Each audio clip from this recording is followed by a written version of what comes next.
Buenas tardes y bienvenidos. Educación Ejecutiva de la Universidad de Chile les agradece su asistencia y les da la bienvenida a la charla Etapas de Madurez en la Gestión y Administración de Contratos. En esta oportunidad nos acompaña el profesor Alex Caqueo, magíster en Gestión y Dirección de Empresas de la Universidad de Chile, ingeniero civil industrial de la Universidad de Chile, profesor de pre y posgrado de la Universidad del Desarrollo y de la Universidad de Chile y director académico del Diplomado en Gestión y Administración de Contratos. Estos encuentros virtuales que realizamos en la unidad de U Ejecutivo son oportunidades de conversación y retroalimentación que tendrán directamente con el expositor. La charla de hoy se enmarca en el Diplomado en Gestión y Administración de Contratos, programa que inicia sus clases el próximo 9 de marzo de este 2023 en modalidad HiFlex. Al finalizar el encuentro, tendremos unos minutos de preguntas y respuestas que les solicitamos las puedan realizar a través del chat. El encuentro está siendo grabado y se les enviará a sus correos en los próximos días. Muchas gracias y que disfruten de esta conversación. Alex. Hola, buenas tardes.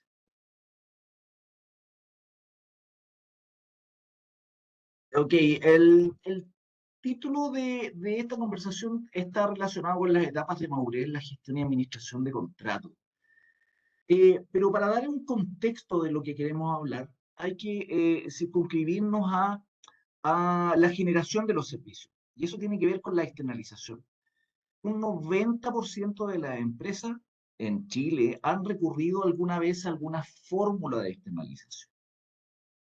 Y eso nos da la primera luz de que el tema de la externalización es parte de nuestras prácticas de gestión. Y un 16% de las grandes empresas nacionales tienen externalizados servicios de su actividad principal. Es decir, no solamente se utiliza la externalización como una herramienta de gestión, sino que también se utiliza de manera profunda en lo que es las actividades de la compañía. Un 30% está asociado con actividades de seguridad, vigilancia, alimentación, un 20% asociado a lo que pueden ser las actividades de aseo o mantenimiento, un 20% asociado a lo que es construcción y montaje habitualmente, y un 18% vinculado con lo que es transporte y o distribución. En ese contexto, recordar que la externalización es una entrega a otra parte, a un tercero, sea proveedor o contratista, de la producción, de la fabricación de algún producto o la ejecución de alguna actividad. Ese es en el contexto en el cual nos estamos moviendo y asociado a lo que es la externalización. Reforzar un poquito que la externalización es una herramienta estratégica de gestión, no es un objetivo por sí mismo, sino que es una palanca para implementar las estrategias, ¿ya? ¿Por qué? Porque uno nos entrega foco. Le estamos entregando una actividad que en general puede ser que distraiga recursos, distraiga atención por parte del principal, y al tercerizarla, bueno, permite focalizarse dónde están las competencias de ese mandante. Segundo, incrementa productividad. Ciertamente cuando una actividad se la entrega a un tercero, este es un tercero que sabe hacer esa pega, sabe hacer esa actividad. Por lo tanto, de ese modo, esa productividad asociada a ese tercero está en muy buen nivel y al focalizarse la productividad de las actividades que quedan dentro de la compañía, por lo tanto, tienen una mejor eficiencia. Tercero, competitividad. La suma de ambas situaciones generan necesariamente un aumento en la competitividad de la compañía mandante.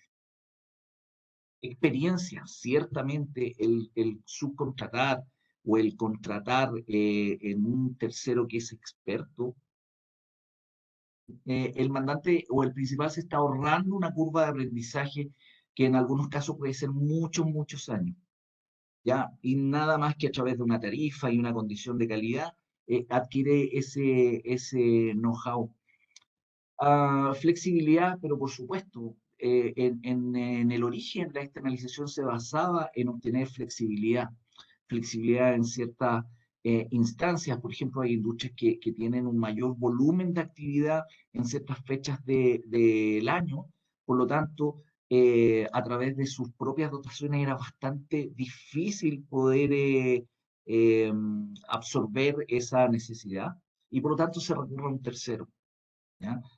Si, qué sé yo, estoy en mi temporada de Navidad y se incrementan los volúmenes de productos a vender, necesariamente tengo que incrementar eh, eh, los inventarios y físicamente administrar esos stocks.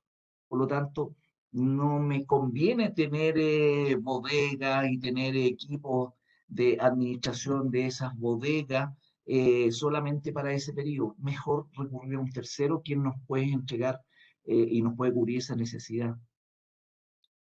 Y por último, la optimización de costos.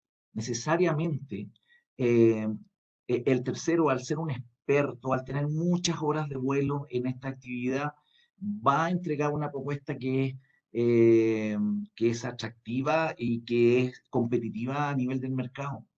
Por lo tanto, por añadidura, entonces el perfil o el vector de costos de la compañía principal mandante va a ser de más bajo nivel que si lo hiciese esa actividad de manera interna. ¿Ya? Entendiendo esos 6 puntos, es que efectivamente la externalización permite entonces apalancar las estrategias de la compañía dando un muy buen soporte a lo que es las estrategias de crecimiento y por sobre todas las cosas, eh, administrar y gestionar en un entorno de cambio.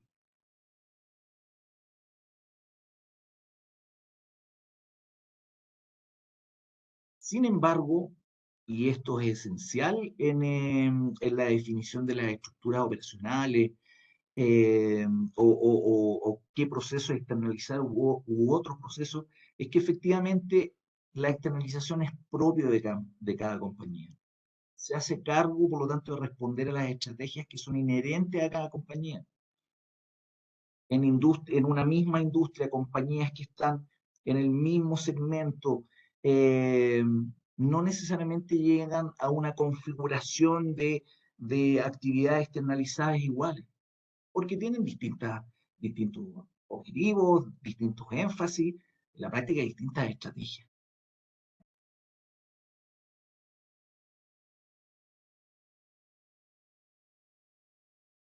La externalización en Chile entendiendo como la entrega a un contratista o proveedor de ciertas actividades, productos o servicios, se da bajo 2 figuras. Uno, regulados por el Código del Trabajo, en lo que reconocemos como el régimen de subcontratación. Y segundo, regulados por el Código Civil, a través de una prestación tradicional de bienes y servicios. ¿Ya? La primera, fuertemente relacionado con actividades al interior de las instalaciones del contratista y por lo tanto no solamente la lógica de los temas laborales que están involucrados en la subcontratación, sino también los temas de salud y seguridad. Son parte del marco en el cual se va a, a ejecutar dichas actividades externalizadas. La segunda es lo que tradicionalmente nosotros entendemos como la relación comercial entre dos partes.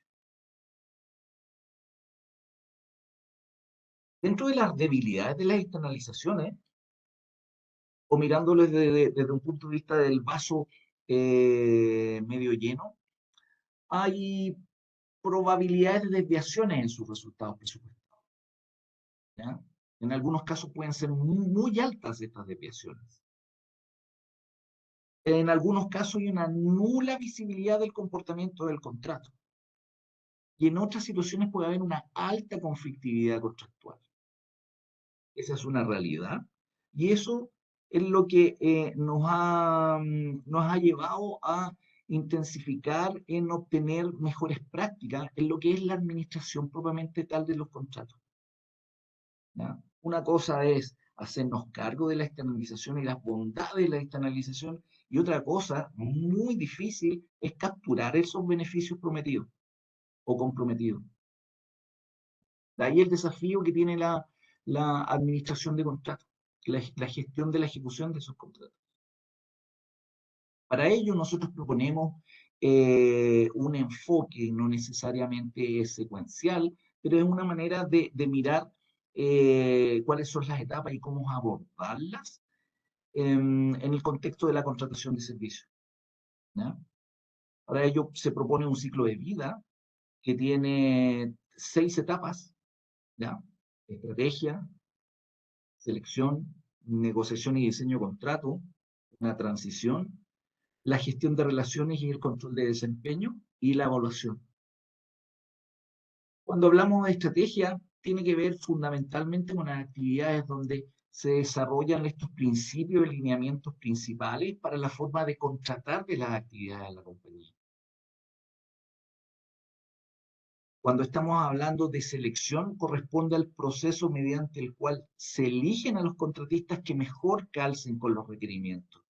En algunas compañías y en algunas prácticas, y generalmente de las grandes empresas, esto es un proceso que se da apoyados en sistemas o apoyados en otras compañías y tiene que ver con los registros de proveedores, ¿ya?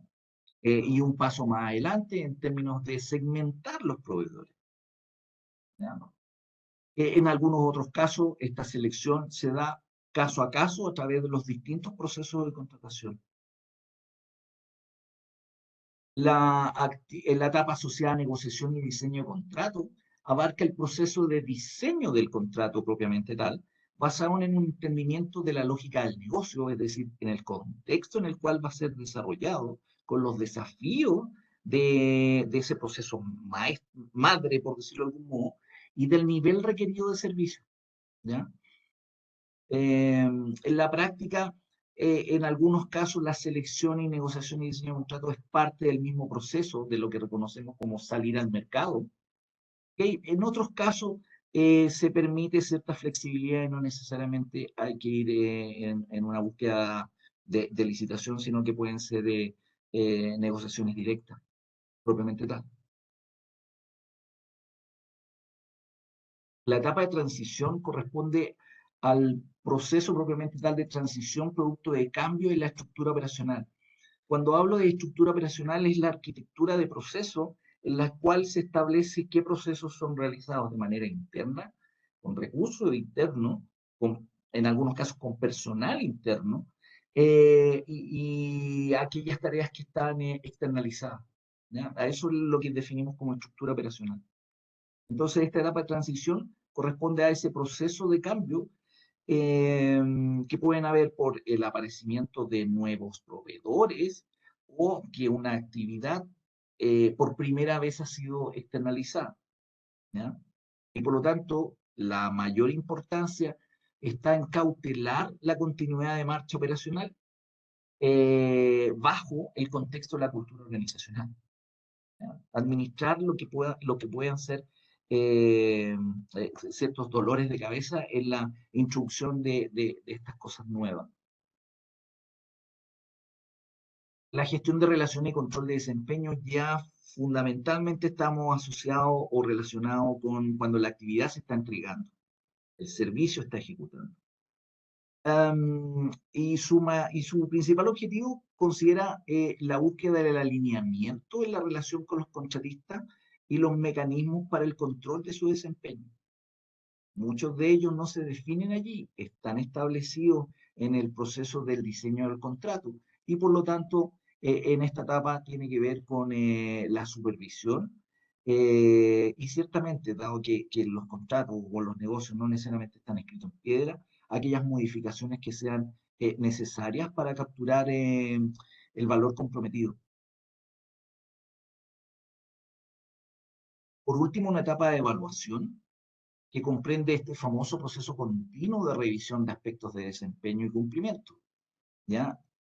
Y una revisión al término del contrato para una eventual continuidad. En particular, hoy en día en Chile son menos aún las compañías que tienen como un factor relevante la evaluación de cómo le ha ido o el desempeño de las compañías como lo ha ido en sus actividades vigentes para el próximo contrato. ¿Ya? Situación que en otros lados o en otras industrias más asociadas con la producción, la fabricación, es muy habitual.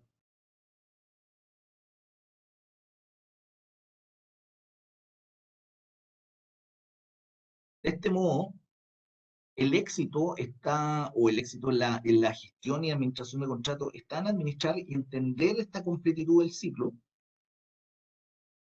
y adecuar cada etapa al contexto estratégico y operacional de la compañía.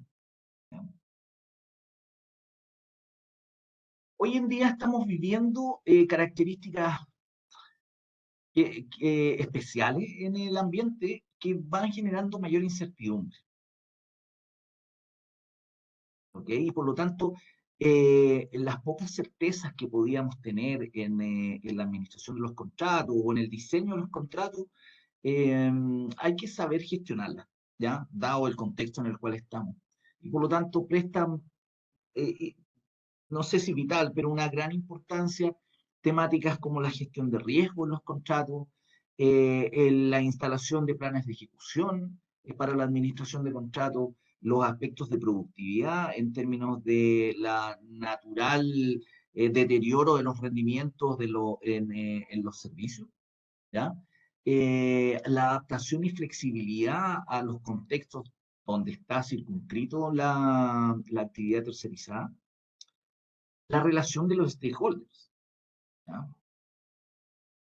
Donde hay la teoría de agente principal lo ocurre en términos de que los stakeholders del mandante no son los mismos stakeholders del contratista y por lo tanto la función objetivo. No obstante, siempre se trabaja y desarrolla los contratos y la administración también se desarrolla en pos de metas comunes, convergentes, tiene stakeholders distintos. La estandarización de procesos como una medida eh, básica para la ejecución de los contratos y en un contexto donde una compañía principal o mandante tiene mucho más de un contrato y por lo tanto lo que anda buscando es la repetitividad de los éxitos, ¿ya? Contextos como hoy en día entre remoto versus presencial, ¿ya? Entendiendo cuáles son aquellas actividades en la gestión y administración de contratos que puedan ser realizadas de manera remota, sin que exista una merma en los resultados. Y por cierto, la transformación digital. Cómo las tecnologías nos van a ayudar en términos de tener procesos mucho más eficientes y capturar el valor en plazo, costos, calidades, ¿ya? Que en general uno como mandante sale a buscar el mercado. Veamos rápidamente algunos de los conceptos principales de lo que estábamos proponiendo. Gestión de riesgo. Finalmente, un contrato es un documento, por decirlo de algún modo, de transferencia de riesgo, ¿ya? En esa lógica, una mala identificación o una inadecuada administración de los riesgos, como dice la lámina, conlleva a consecuencias que pueden ser graves para las partes. Desde el punto de vista del mandante o del principal, todo riesgo siempre va a ser valorizado por el tercero, ¿ya? En particular, de manera explícita, a través de contingencias, seguros, sobreprecios, pero de manera implícita, no necesariamente en el corto plazo, a través de solicitudes de compensación, controversias contractuales, retraso en la entrega de las actividades y en una mirada un poco más de largo plazo, en menos competencia. Me refiero a menos competencia de que se van a presentar menos proveedores en una siguiente iteración de ese servicio. Y por lo tanto, aquellos contratistas que se sientan que son más perjudicados, etcétera, no van a seguir participando y por lo tanto nos vamos a ir quedando con contratistas menos calificados. En general, la gestión de riesgo en contratos sigue las metodologías habituales, en las cuales hay una etapa de identificar los riesgos, una etapa de la evaluación en términos de las probabilidades y las consecuencias, y esto tiene que estar absolutamente en sintonía con la metodología de gestión de riesgo, de evaluación de riesgo, con los criterios de riesgo que pueden tener las compañías, puede tener la compañía principal. Eh, las respuestas, cómo se van a administrar y gestionar aquellos riesgos que generen una mayor preocupación, ¿ya? Y por supuesto, el monitoreo y el control de las acciones comprometidas para administrar ese riesgo. En general, en el contexto de la administración, de la gestión y administración de contratos, los tipos de riesgo están asociados a riesgos involucrados con la realización o terminación del servicio, a riesgos económicos, técnicos, políticos, legales y ambiente y comunidad. No necesariamente en un contrato van a aparecer riesgos en todas las dimensiones, pero en general si uno ve un portafolio bastante grande eh, y heterogéneo en las complejidades de los contratos, el portafolio va a estar sujeto a este tipo de riesgos, ¿no?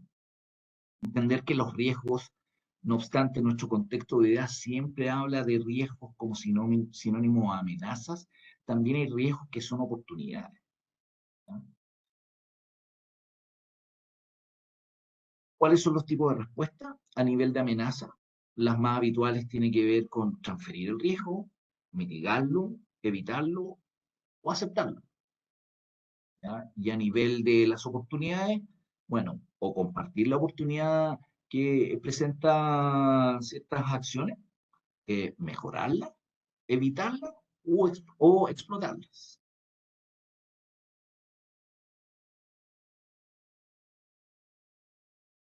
Otro de los aspectos que están involucrados con el riesgo tiene que ver con la elección de la forma contractual,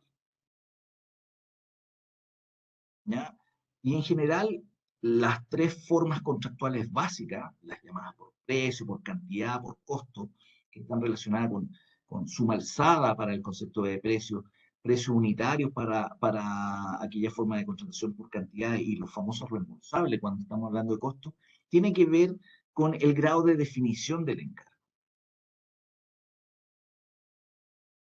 Dependiendo entonces del grado de definición del encargo, cuando se menciona definición del encargo, tiene que ver con el nivel de detalle del alcance, ¿ya?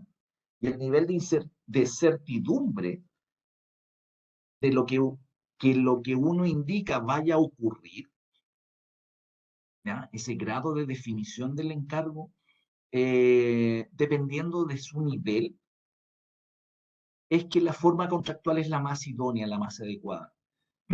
Cuando hablamos de una forma de contratación por precio, hablamos suma alzada, es decir, por un monto único de dinero se va a desarrollar la actividad determinada. ¿Quién asume los riesgos más relevantes? El contratista.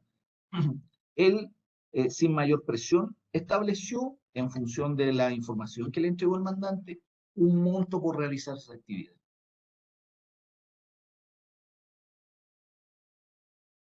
Mientras más detallada, mientras mejor es el grado de definición, más detallada puede ser la formulación de esa propuesta técnica económica, que en la práctica redunda en un número, en un monto único, y por lo tanto menos supuestos puede hacer el contratista, ¿ya? Y al hacer menos supuesto, en teoría, ese monto propuesto va a ser más reducido en el contexto de un suma alzada, ¿ya? Si el encargo no es muy claro o tiene mucha incertidumbre, y dado que esa es la regla del juego para el contratista, yo contratista me voy a tener que cubrir frente a dichas eventualidades y por lo tanto eso se va a traducir en un incremento en el valor económico de la oferta de la propuesta. Por lo tanto va a ser más cara, ¿ya?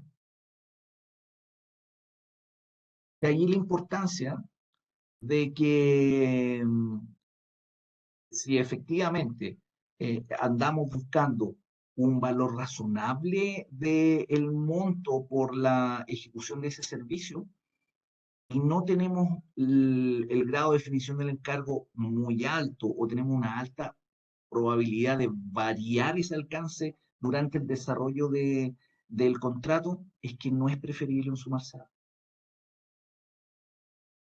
Cuando hablamos de una forma de contratación por cantidad, estamos hablando de los famosos contratos de precio unitario, ¿ya? Donde por cada actividad tenemos un listado de actividades, el alcance lo hemos separado, descompuesto en actividades unitarias.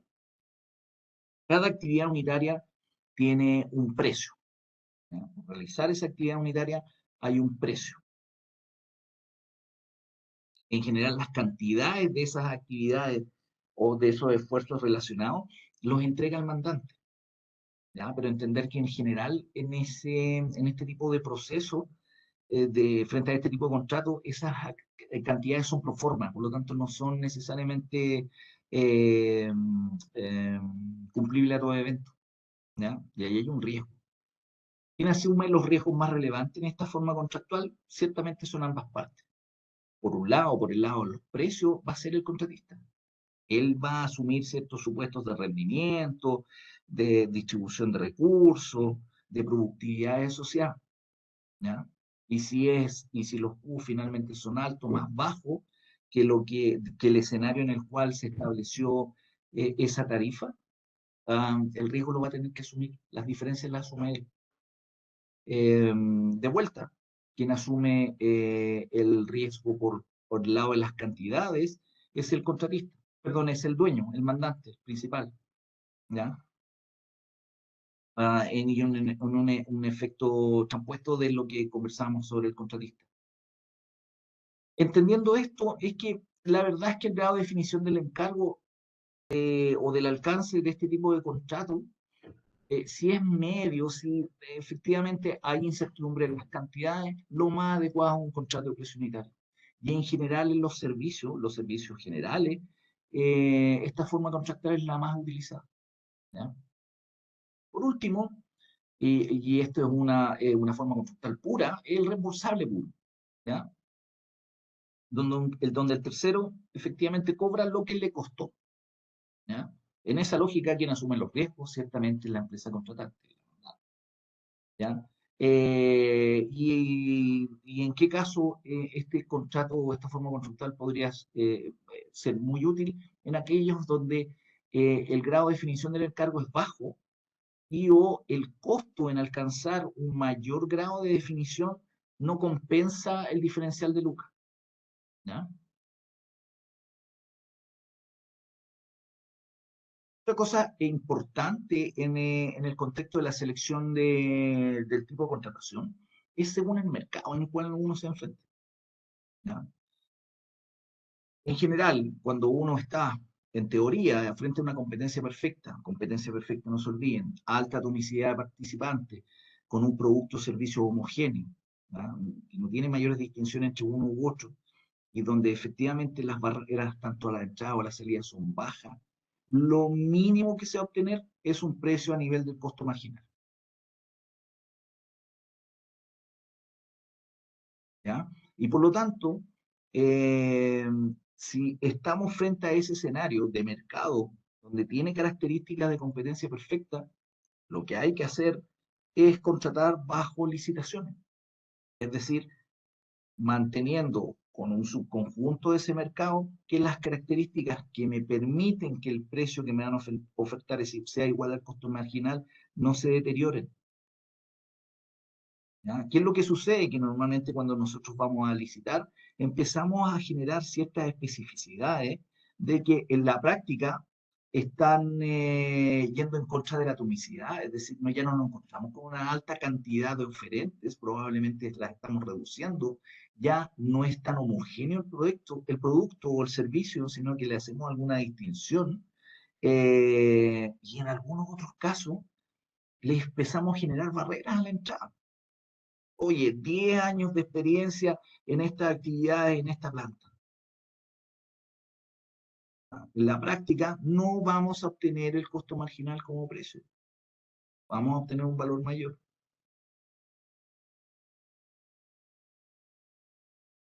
Cuando estamos frente a un mercado con características de monopolio, es decir, un solo oferente o de oligopolio, eh, no tan atomizados, en un par de oferentes, donde hay una alta discriminación, fundamentalmente una discriminación en precio, y estas características, porque hay alguna barrera que impide que empiecen a ingresar nuevos participantes. Necesariamente el precio va a estar asociado al ingreso marginal, donde es igual al costo marginal. Es un punto mayor al costo marginal, si el precio fuese el costo marginal. Si estamos frente a ese escenario, oye, la estrategia de contratación no va a ser una licitación. Necesariamente hay que ir a sentarse con esos interlocutores para buscar características que satisfagan lo que anda buscando la compañía principal. En fin, por cumplir procedimientos, por otras variables, muchas veces frente a este escenario hay que salir a licitar de todos modos. Otro aspecto que mencionábamos y que era relevante o que presta importancia en los contextos de incertidumbre en los cuales estamos tiene que ver con la existencia de un plan de ejecución. En algunos casos puede ser muy detallado, como pueden ser los contratos de construcción, o en otros más simples, en lo que pueden ser contratos de servicios generales, habituales. Fundamentalmente, el objetivo del plan de ejecución es que nos permita tener un camino, ¿ya? No necesariamente es un fin, sino que nos permita tener un camino que nos dé visibilidad de lo que ocurre y de lo que va a ocurrir, y de ahí que nos permite prever, ¿ya? Prever situaciones en términos de ponerse en ciertos contextos, en ciertas ocurrencias, y ya haber instalado o haber eh, preparado ciertos ejercicios o ciertas alternativas para resolver, ¿ya? Un plan de ejecución, eh, las actividades no van a ser las mismas durante el ciclo o la duración del contrato. Ciertamente van a haber actividades mucho más relevantes durante la puesta en marcha, durante la ejecución propiamente tal y durante el cierre, que tanto el mandante como el contratista, desde sus distintas ópticas, desde sus distintas miradas, debe ponerle énfasis. ¿Okay? En general, un plan de ejecución, esto es extraído de reglas de algunos mandantes, pueden ser tan extensos como esto.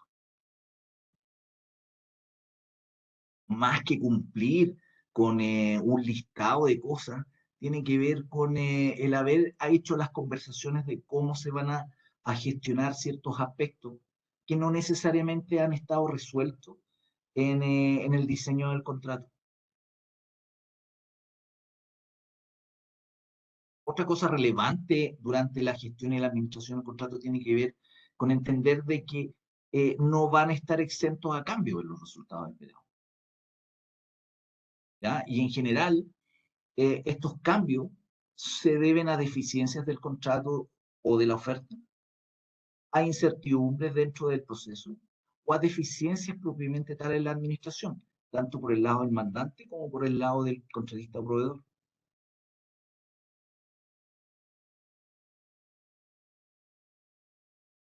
A nivel de deficiencias del contrato y la oferta, oye, nos vamos a encontrar con omisiones o imprecisiones.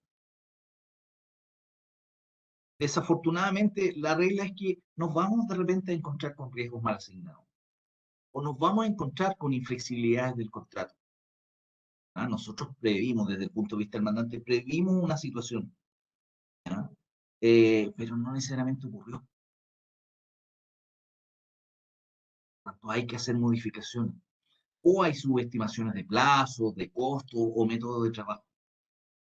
A nivel de la incertidumbre del proceso nos encontramos con supuestos del servicio que no se están cumpliendo o aspectos externos, que lo hemos vivido durante los últimos años, que en realidad te hacen un nuevo contexto en el cual se desarrolla el contrato y por lo tanto hay que gestionar esos cambios. Y lo que desafortunadamente ocurre es que tiene que ver con deficiencias en la administración. Estas deficiencias pueden ser a nivel de organización. No se presenta una organización adecuada para las complejidades del contrato. ¿Ya? Probablemente cuando partió el contrato sí era lo más idóneo, tanto por el lado del proveedor como por el lado del mandante, pero en el andar cambios de este nivel obligan a también hacer modificaciones a nivel de las organizaciones, direcciones o direccionamiento de los contratos, tanto desde el punto de vista del mandante como desde el punto de vista del contratista. No están alineados. eh, o que tienen otros tipos de incentivos por sobre el cumplimiento de los objetivos del contrato. Y por último, el tema de las competencias. ¿Ya? Una de las grandes dificultades que uno aprecia en las compañías, al menos nacionales, y transversal a todas las industrias, tiene que ver con las competencias de la contraparte por parte del mandante. ¿Ya?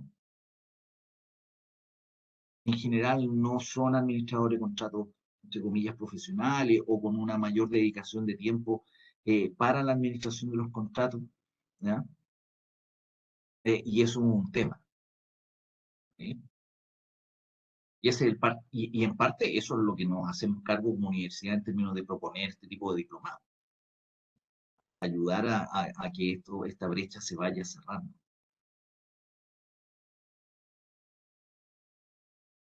Las desavenencias durante la ejecución debido a los cambios, en la práctica se transforma en una negativa por parte del mandante eh, a reconocer esos cambios y los impactos o las consecuencias que tienen esos cambios.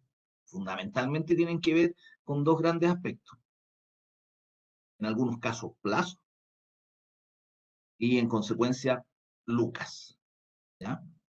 Es súper evidente a nivel de contratos de construcción y montaje o de estudio, ¿ya? Donde hay impacto en plazo y redunda necesariamente en impacto en costo o directamente impactos en costo,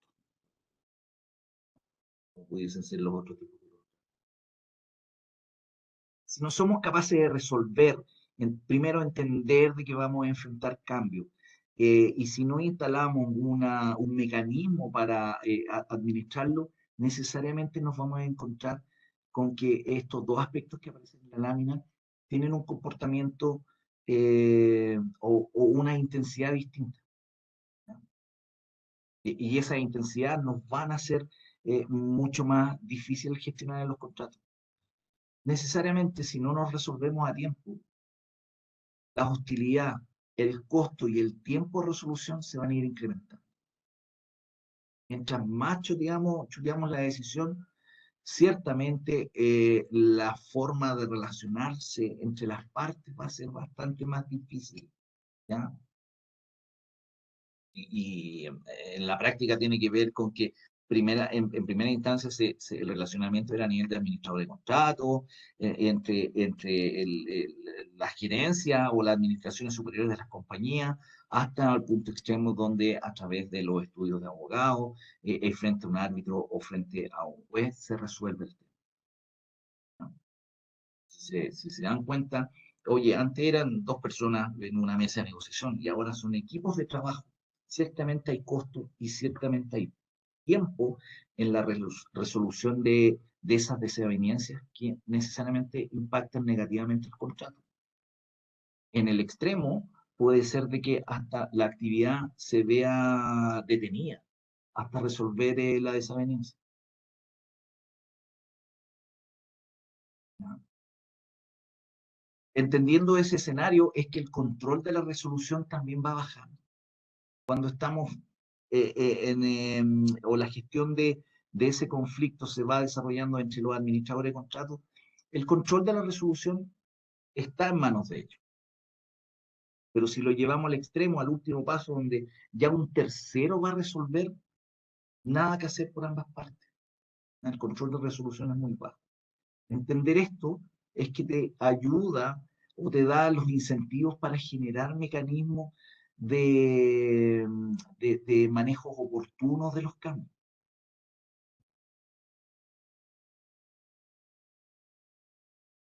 En ese contexto hay que entender que la administración de los contratos está cambiando. ¿Ya? Ya no necesariamente la administración de contratos parte cuando se firma el contrato. ¿Ya? La planificación y la licitación son aspectos esenciales de la administración de contratos. ¿Ya? No solamente se paga por avance en la ejecución de actividades, ahora estamos avanzando hacia pagar por resultados y agregación de valor. ¿Ya? Antiguamente, o hasta el día de hoy, muchos de los contratos no tenían ningún incentivo a mejorar la calidad o optimizar el servicio. Oye, dependiendo del plazo y de los espacios para que esa actividad ocurra, los incentivos son una parte central del contrato. No olvidar, finalmente, la administración de contratos se trata de capturar los beneficios económicos que la potencial externalización fue lo que generó. Entendiendo esto y en un marco donde, desde el punto de vista del mandante, no tienes un único contrato, sino que tienes un portafolio de contratos, es que el modelo de gestión de negocios con terceros, denominémoslo de ese modo, tiene distintas componentes. Una componente de la estructura operacional, ¿ya? Que está relacionado con lo que conversamos al principio, qué cosas vamos a tercerizar. Eh, Implementar el ciclo de contratación, es decir, cómo vamos a desarrollar cada una de las 6 etapas que habíamos definido.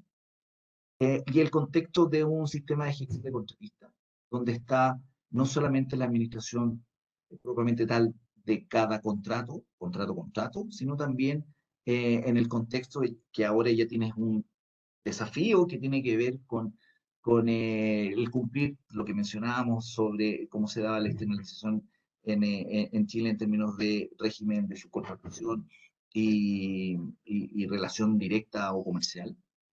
Hay que hacerse cargo, por lo tanto, del tema de las relaciones laborales y hay que hacerse cargo de esas obligaciones que la ley amerita. ¿Ya? Todo ello, lo que hemos conversado, si ustedes hacen la retrospección y miran en sus organizaciones, genera brechas y oportunidades.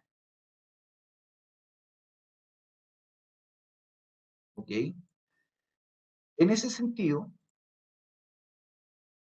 cuando el título de esta conversación hablaba sobre madurez organizacional, entendamos qué es madurez organizacional. Tiene que ver con el grado en que una compañía es capaz de asimilar o integrar las buenas prácticas. Buenas prácticas es lo que en parte hemos conversado. ¿Cómo lo está integrando? ¿Cómo la está implementando?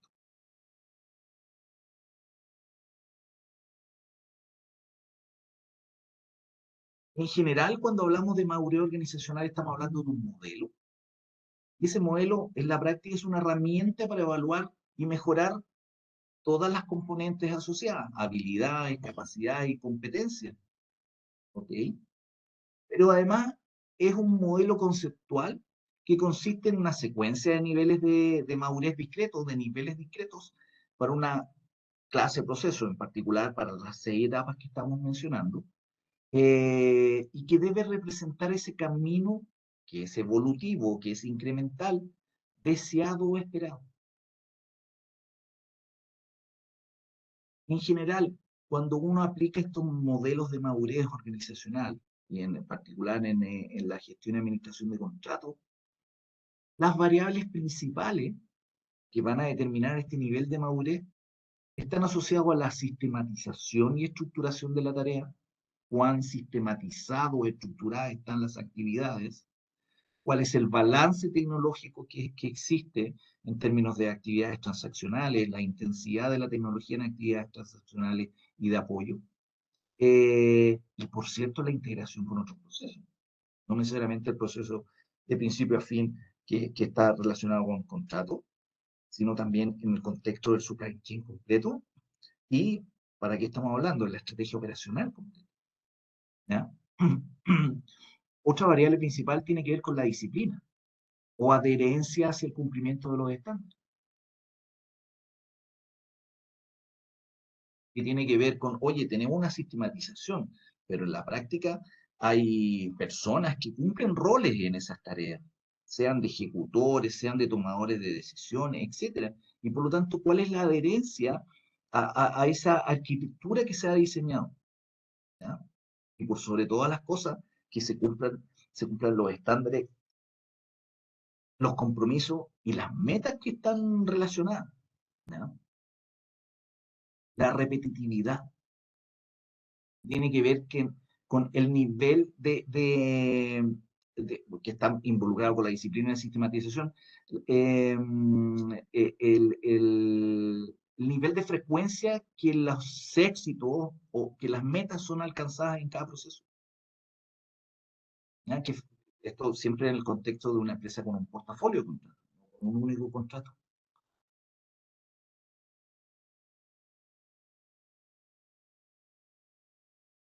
Último, la capacidad de aprendizaje, la capacidad de mejora. En general, hay un poco más variables, de cantidad de variables, pero estas cuatro son las que van a caracterizar los modelos de madurez en la administración del contrato. La sistematización, disciplina, repetitividad y aprendizaje. Distintas etapas, desde lo más básico hasta lo más optimizado, y cómo son esas variables eh, utilizadas en cada compañía. En ese contexto, finalmente, ¿cuáles son los desafíos que presenta la gestión y administración de contratos? Y a través de modelos, identificar esa brecha y poder cerrarla, tiene que ver con que el mandante finalmente tiene tres grandes aspectos que realizar. Uno, lograr capturar del mercado la mejor opción de ejecución de este servicio. Administrar adecuadamente esta relación comercial y ciertamente el contexto laboral subyacente y generar esta atmósfera para eficientar este servicio. Y desde el punto de vista del proveedor o contratista, ciertamente eres una oportunidad para desplegar los factores distintivos de cada una de las empresas, traduciéndolo en una buena propuesta técnico-económica, en gestionar adecuadamente el alcance contractual y administrar oportunamente las contingencias propias del encargo, y por cierto, convertirse en un socio experto y estratégico. La invitación tiene que ver con la invitación al diplomado, un diplomado que está estructurado en 6 módulos. ¿Ya? El primer módulo que está relacionado con la gestión estratégica de la externalización. Un segundo módulo donde vamos a observar y apreciar y caracterizar las etapas de este ciclo de contratación. Un tercer módulo donde ya nos metemos de lleno en la ejecución de contratos y cómo se administra los cambios y las controversias durante la ejecución de esta.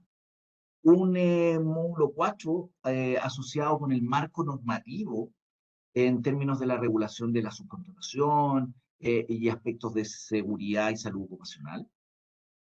Un módulo quinto, donde, volviendo al proceso de principio a fin, verificamos cuáles son el estado del arte en términos de tecnología y herramientas de monitoreo y control de contratos.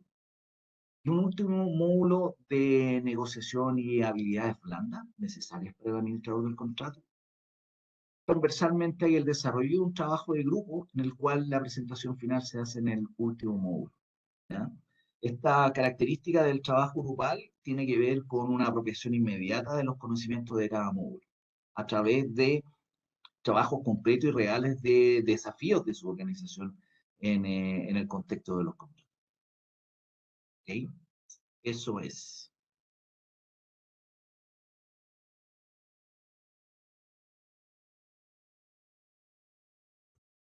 Gracias, Alex. Mira, estuve revisando, no hay consultas en el chat. Dejamos abierta la invitación para que las puedan realizar, así que me imagino que no hay dudas. De todas maneras, si es que más adelante necesitan alguna información, dejamos nuestros datos para que nos puedan escribir.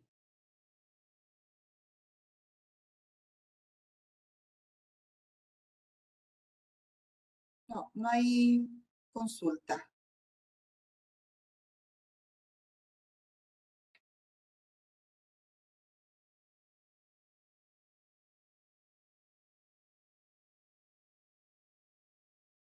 Ya. Alex, ¿Sí? dado que no hay consultas, nosotros durante la semana vamos a enviar la grabación de esta charla. Estupendo. ¿Ya? Sí. Así que ya damos por terminada la presentación. Les agradecemos a todos por su asistencia y los vamos a estar contactando en los próximos días. Muchas gracias a ti también, Alex. Muchas gracias a todos. Chao, chao.